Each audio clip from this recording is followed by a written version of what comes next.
রাজার ঘরে ছোট রানী এলো পদ্মাবতী, রানী পদ্মাবতী। রাজার আরো 6টি রানীর ছিল না সন্তান, পদ্মাবতীর কোলালোতে মিলল সমাধান। বছর যেতে জন্ম নিল 7 ছেলে 1 মেয়ে, হয় খুশির আকাশ হঠাৎ কালো মেঘে গেল ছেয়ে।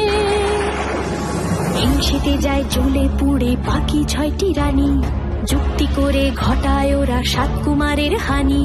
সুযোগ মতো 7 ছেলেকে মাটিতে দেয় পুঁতে, বাঁচে একা পারুল, ওরা পায় না তাকে ছুতে।